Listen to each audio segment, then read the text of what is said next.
We've lived on a knife's edge, been at the ends of the world, and walked under the gates of the death camp. Work will make you free. And isn't this the motto of every state, religion, and every single civilization there ever was? By the sweat of your brow you shall eat.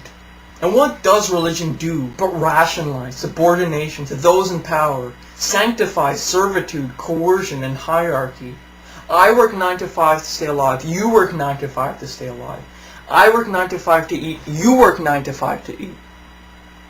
Slavery is freedom, ignorance is strength, war is peace, greed is good.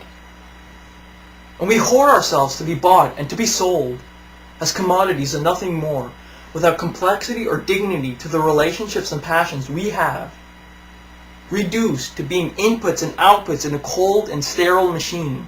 We sell our waking lives so cheaply anyways that extending this cheap regard for life, for our lives, to nature and others is no problem at all.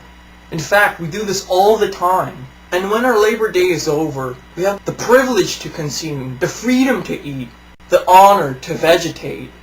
And this is why we play these games, to make sense of it all. But it plays games with us.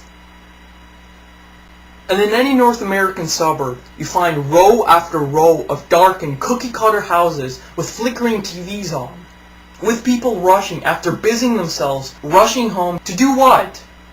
To sit in front of a simulation of reality, an imitation of life, love, hate, expression, exploiting our need for belonging. It is not filling the void in our lives. It's TV that you can't smell, taste, feel. But it's not just TV. More and more we realize that technology is not bringing us together, but is actually separating us. The more technology we have in civilization, the further removed we are from actual authentic experiences, the kind natural indigenous people are a part of. Instead, what is happening is that the symbols overcome the reality they were intended to represent. No wonder this culture lacks joy, community, meaningful work, and friendship.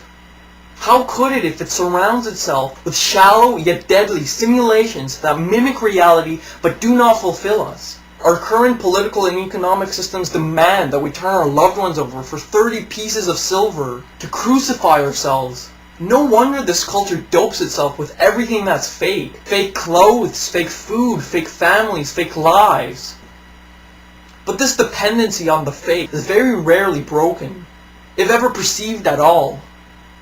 And what was of the Jews, POWs, Slavs, the victims of civilization, dust, ash, and vapor?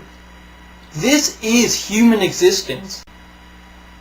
Is this human existence? Atoms wiggling around to come from and return to dust.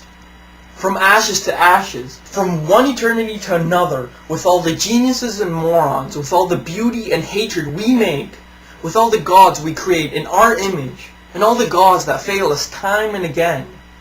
These actors were all spirits, and are melted into air, into thin air. And like the baseless fabric of this vision, the cloud-capped towers, the gorgeous palaces, the solemn temples, the great globe itself, and all which it inherits shall dissolve. And like this insubstantial pageant faded, leaving not a rack behind.